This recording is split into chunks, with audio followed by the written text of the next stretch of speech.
నమస్తే ప్రజలందరికీ welcome to MLR news Telugu. నేను మీ కొత్తూరు రమేష్.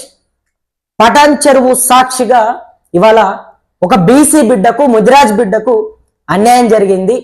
రెడ్డి వెలమ రెండు కులాలకు కూడా మన బీసీ ప్రజలపైన బీసీ ప్రజలని ఎదగనివ్వకుండా రాజకీయ పరంగా మనల్ని ఏ రకంగా అనగదొక్కుతా ఉన్నారు అనేది పటాన్ చెరువు ద్వారా ఇస్నాపూర్ మున్సిపాలిటీ ద్వారా మనకు చాలా స్పష్టంగా అర్థమవుతా ఉంది. జెండాలు వేరైనప్పటికీ కూడా ఎంపీ రఘునందన్ రావు, ఎమ్మెల్యే గూడెం మైపాల్ రెడ్డి ఇద్దరు కలిసి పటాన్ చెరువులోని ఏదైతే ఇస్నాపూర్ మున్సిపాలిటీలో నీలం కవిత అనేటటువంటి ఒక ముదిరాజ్ బిడ్డని ఆమె గెలిచి చైర్మన్ కుర్చీలో కూర్చోబోతున్నటువంటి నేపథ్యంలో ఆమె ఆ కుర్చీలో ఒక బీసీ బిడ్డ, ఒక ముదిరాజ్ బిడ్డ కూర్చోవడం జీర్ణించుకోలేక ఈ అగ్రనాయకులు, ఈ రెడ్డి వెలమ దొరలు అందరూ కూడా కలిసి అక్కడ ముదిరాజ్ బిడ్డ, బీసీ బిడ్డ ఎలాగైనా కూడా తనని కూర్చొనివ్వద్దు అనేటటువంటి ఒక కుట్ర పన్ని రఘునందన్ రావు గారు బీజేపీ ఎంపీగా ఉన్నాడు.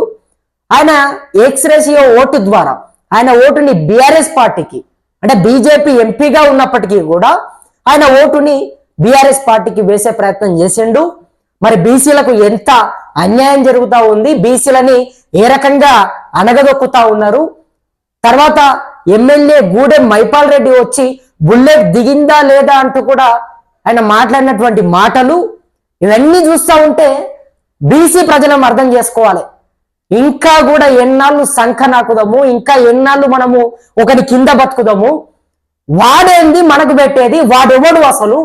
మన జనాభా కదా అధికారం, అంటే మనదే కదా ఆధిక్యంగా ఉన్నది, మనం కదా రాజకీయం చేయాల్సింది, మనం కదా వాటాలను తీసుకోవాల్సింది. మరి ఎవరి కిందనో మనం ఉండాల్సినటువంటి కర్మ ఏంటి, ఎవరి కిందో మనము బానిసలుగా బతకాల్సినటువంటి పరిస్థితి ఇవాళ బీసీ బిడ్డలందరికీ కూడా ఎందుకు వస్తా ఉందనేది ప్రతి ఒక్క బీసీ సోదరులు, ప్రతి ఒక్క బీసీ బిడ్డ ఆలోచన చేయాలి. ఈ అగ్ర నాయకులందరూ కూడా, ఈ రెడ్డి వెలమ కులాలందరూ కూడా ఇవాళ మనని రాజకీయ పరంగా ఎదగకుండా అనగదొక్కే కుట్ర చేస్తా ఉన్నారు. ఎంత అనగదొక్కే కుట్ర అంటే మొన్న జరిగినటువంటి మున్సిపల్ ఎన్నికల్లో ఇస్నాపూర్లో ఏదైతే ఇస్నాపూర్ మున్సిపాలిటీ ఉందో అక్కడ చైర్మన్ గా ఉండేటటువంటి ఒక నీలం కవితను, ఒక ముదిరాజ్ బిడ్డను ఆమె చైర్మన్ కుర్చీలో కూర్చోబోతుండే, ఆమెకు మెజారిటీ ఉండే, ఇక కూర్చుంటుంది అనేటటువంటి సందర్భంలో రెండు కూడా బీఆర్ఎస్ బీజేపీ ఏకమై రెండు జెండాలు వేరైనప్పటికీ, వాళ్ళ రంగులు వేరైనప్పటికీ, బయటకి వేరుగా కనబడినప్పటికీ కూడా వాళ్ళు కులం అనేది ఒకటే కదా, మనమే కదా అంతా అని చెప్పి బీసీలు ఎదగొద్దు, వాళ్ళు మనల్ని అనగదొక్కుతారు, బీసీలు కనుక రాజకీయంగా ఎదిగితే మనము ముళ్ళెముట చదువుకొని పోవాల్సినటువంటి పరిస్థితి వస్తుంది. మరి బీసీలు గనక ఇక రాజకీయం చేయడం మొదలు పెడితే, బీసీలు గనక తెల్లంగిలేసి మన పైన పెత్తనం చూపెడితే గనక ఖచ్చితంగా మనము ముళ్ళెమూట చదువుకొని ఎక్కడికో పోయి మూల కూర్చోవాల్సినటువంటి పరిస్థితి వస్తుందని చెప్పి బీసీ బిడ్డలకు, బీసీలకు భయపడి, బీసీలకు తడుసుకొని ఇవాళ వాళ్ళు అక్కడికి పోయి ఆ బిడ్డ చైర్మన్ కాకుండా అడ్డుకునే ప్రయత్నం చేసారు. అంటే ఎంత దారుణమైనటువంటి పరిస్థితి, బీసీలకు, ముదిరాజ్ బిడ్డలకు ఎంత అన్యాయం జరిగిందనేది ఆలోచన చేయండి. ఇప్పటికైనా బీసీ ప్రజలం, బీసీ సోదరులం అందరం కూడా ఏకం కావాలి, బీసీ సమాజం అంతా కూడా ఏకం కావాలి, బీసీ సోదరులందరూ కూడా ఏకం కావాలి. ఎట్లా ఏకం కావాలంటే మనం ఒకటి కింద బానిసలుగా బతకడం అనేది బంద్ చేయాలి, ఒకరికి జెండాలు మోసుడు బంద్ చేయాలి, ఒకరికి దండాలు పెట్టుడు బంద్ చేయాలి, వాడి కింద మనము తిరుగుడు బంద్ చేయాలి, వానికి జెండాలు మోసి జైగొట్టుడు బంద్ చేయాలి, వాని వెనుక మనం తిరుగుడు బంద్ చేయాలి. అసలు ఎవరు ఈ అగ్రకుల నాయకులు? మన పైన పెత్తనం చూపెట్టడం ఏంది? మన పైన భుజం వేస్తే మనము అంగిలాగులు చింపుకొనుడేంది? మన భుజం పైన ఒక చెయ్యేసైనా ఫోటో దిగుడుతోనే మనం బట్టలు చింపుకొనుడేంది? ఏం జరుగుతా ఉంది అంటే బీసీ ప్రజలందరూ కూడా ఓట్లేస్తేనే కదా ఎంపీగా రఘునందన్ రావు పార్లమెంట్కి పోయింది. గూడెం మైపాల్ రెడ్డి అసెంబ్లీకి పోవడానికి బీసీ ప్రజలు ఓట్లు వేయలేరా? బీసీ ప్రజలు ఓట్లేస్తేనే కదా గూడెం మైపాల్ రెడ్డి అసెంబ్లీకి పోయిండు. మరి ఇవాళ అక్కడ ఒక బీసీ బిడ్డ ఒక కుర్చీలో కూర్చుంటుంటే తనకు ఒక పదవి వస్తా ఉంటే ఆ పదవి రాకుండా అడ్డుపడతారా? అంటే మీకు అన్ని పదవులు మీకే ఇవ్వాలి, మీకే అప్పచెప్పాలి, రాజకీయ పరంగా మీరే ఉంటారు, ప్రతి ఇండస్ట్రీలో మీరే ఉంటారు, బిజినెస్లలో మీరే ఉంటారు. అంటే మేము ఎక్కడ పోవాలి? మా బీసీ ప్రజలు ఎక్కడ పోవాలి? అంటే బీసీలు ఎదగొద్దా? బీసీలు మీకు బానిసలుగా బతకాలనా? బీసీలు మీకు జైలు కొట్టుకుంటా, జిందాబాద్లు కొట్టుకుంటా, మీరు ఇచ్చే 10,000 రూపాయలకు ఆశపడి కింద బతకాలనా? బీరు బిర్యానీలు తిని ఉండాలనా? ప్రజలారా, దయచేసి బీసీ సోదరులు ఏకం కావాలి, బీసీ బిడ్డలందరూ కూడా ఏకం కావాలి. ముదిరాజు సోదరులకు ఇంతకు మించినటువంటి అన్యాయం మరొకటి ఉండదు. ఒక ముదిరాజు బిడ్డ ఒక కుర్చీలో కూర్చోబోతుంది. అటువంటి నేపథ్యంలో ఈ బీఆర్ఎస్ బీజేపీ ఇద్దరు జెండాలు కలిసి ఒక కారులో వచ్చి ఆమెను ఎదగనివ్వకుండా అనగదొక్కే కుట్ర చేస్తా ఉన్నారు. తర్వాత రఘునందన్ రావు ఒక దాంట్లో మాట్లాడుతూ చెప్పే ప్రయత్నం చేసిండు. ఏమని? పార్లమెంట్ ఎన్నికల్లో నీలం మధు అనేటటువంటి వ్యక్తి నా పైన పోటీ చేసిండు, నాకు ప్రత్యర్థిగా ఉన్నాడు కాంగ్రెస్ పార్టీ నుంచి. కాబట్టి ఇప్పుడు ఎవరైతే వాళ్ళ వైఫ్ ఉన్నదో ఆమె పైన నాకు ఇప్పుడు ఒక ఓటు వేసే అవకాశం వచ్చింది, తనను ఓడిపేసే అవకాశం వచ్చింది, కాబట్టి నేను ఓడిపేసిన. ఇక్కడనే అర్థం చేసుకోవాలి బీసీలు, ఇక్కడనే అర్థం చేసుకోవాలి ముదిరాజు బిడ్డలు అందరూ కూడా. బీసీలో ఉన్నటువంటి యాదవులు, చాకరోళ్ళు, కమ్మరోళ్ళు, కుమ్మరోళ్ళు ప్రతి బీసీ బిడ్డలు ఆలోచన చేయాలి. అంటే ఒక ముదిరాజు బిడ్డ, అక్కడ నీలం మధు అనేటటువంటి ఒక ముదిరాజు బిడ్డ రఘునందన్ రావు అనేటటువంటి వ్యక్తి పైన కాంగ్రెస్ పార్టీ తరఫు నుంచి పోటీ చేస్తే ఇవాళ ఈయన ఏం మాట్లాడుతూ ఉన్నాడు? మా పైన పోటీ చేశారు కాబట్టి మేము వచ్చి వీళ్ళని ఓడిపేస్తాము, మా పైన పోటీ చేశారు కాబట్టి, నా పైన పోటీ చేసింది కాబట్టి ఇప్పుడు నేను వచ్చి వాళ్ళ భార్యకు రావాల్సినటువంటి చైర్మన్ పదవిని రాకుండా చేస్తా, నాకు అక్కడ అవకాశం ఉంది కాబట్టి నేను అనగదొక్కుతా. ఏ రకంగా విషం కక్కుతా ఉన్నారు బీసీ ప్రజల పైన అనేది ఇక్కడ మనకు స్పష్టంగా అర్థమవుతా ఉంది. మరి ఇంకా కూడా మనం మేల్కోకపోతే, ఇంకా కూడా మనము తెలివికి రాకపోతే, సోయికి రాకపోతే ఇంతకు మించినటువంటి దౌర్భాగ్యం, ఇంతకు మించినటువంటి నేరం ఇంకోటి ఉండదు. ఇంతకు మించినటువంటి సిగ్గుచేటు మరొకటి ఉండదు. నేను చెప్తా ఉన్నాను కదా, ఏమి దౌర్భాగ్యము! ఒక బీసీ బిడ్డ, ఒక ముదిరాజు బిడ్డ కుర్చీలో కూర్చుంటుంటే మీరు విషం జిమ్ముకోక, కనీసం జీర్ణించుకోక ఈ రకంగా కుట్ర చేస్తారా?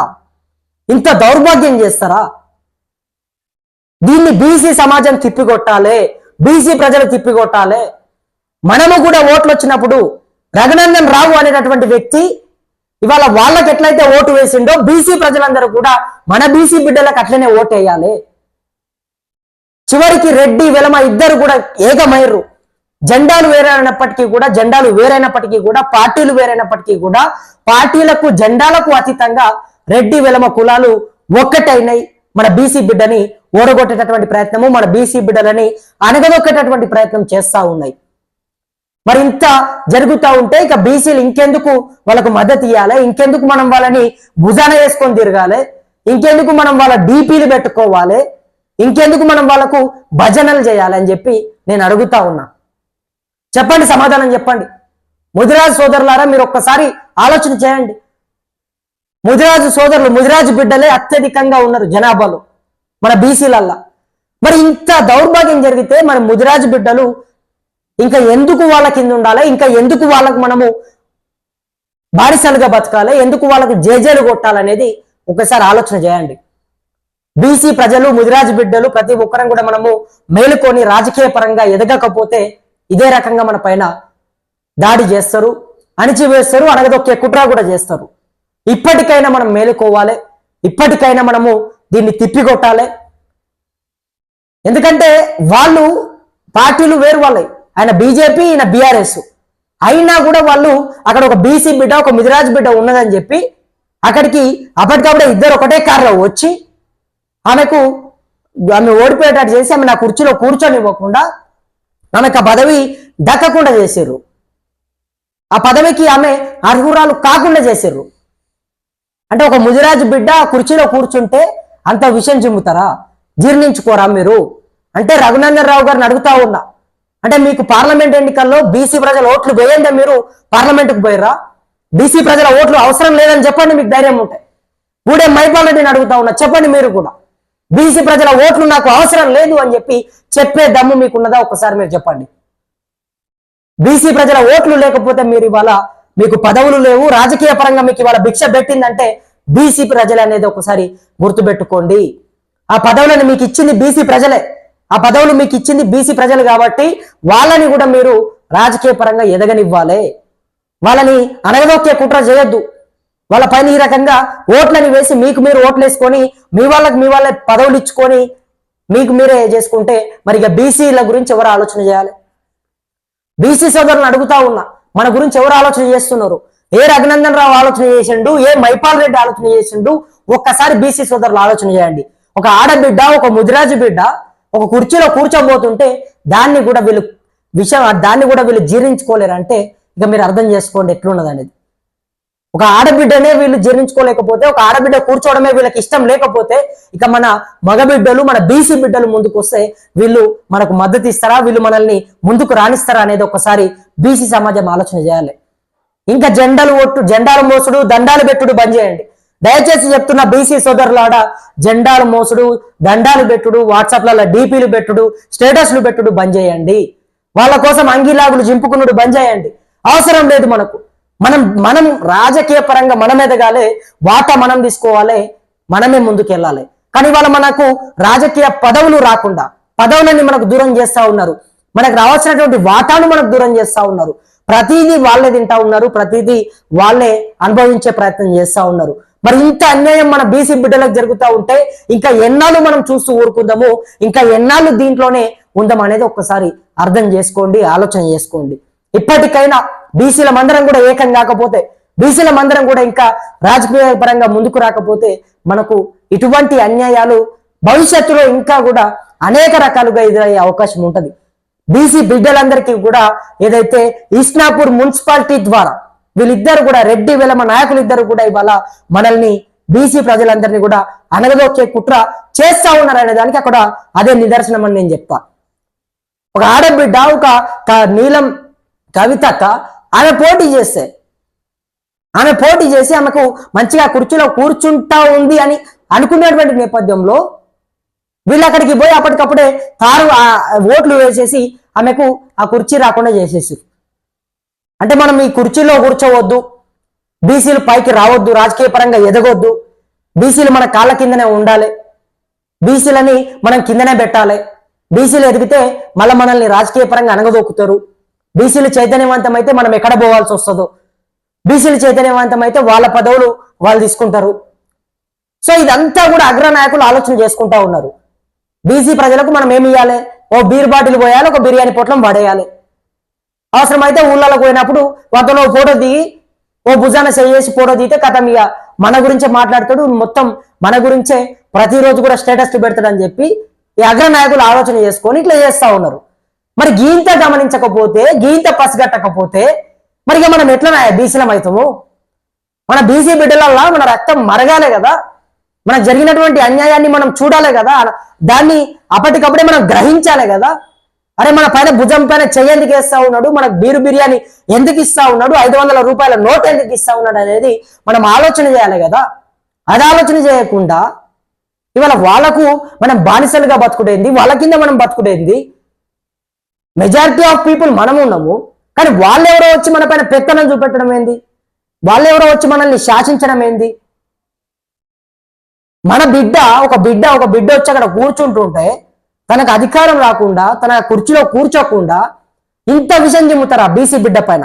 ఒక ఆడబిడ్డ, ఒక ముదిరాజు బిడ్డగా ఉంటే ఆమె పైన రెడ్డి వేలమ నాయకులు, పార్టీలు వేరు, చూడండి ఎంత దారుణమో చూడండి మీరు. వాళ్ళిద్దరు పార్టీలు వేరు అయినా కూడా వాళ్ళిద్దరు ఏకమై అక్కడ ముదిరాజు బిడ్డకు అన్యాయం చేసిర్రు. ఇంతకు మించినటువంటి నేరం, ఇంతకు మించినటువంటి అన్యాయం మనకి ఇంకోటి ఉండదు. బీసీ ప్రజలు గ్రహించాలి, బీసీ ప్రజలు తెలుసుకోవాలి, తెలివితోని ముందుకు రావాలి, రాజకీయ పరంగా మనం ఎదగాలి, రాజకీయ పరంగా మనం రాజకీయాలు చేయాలి, పదవులను అనుభవించాలి, ప్రతి దాంట్లో కూడా వాటా తీసుకోవాలి.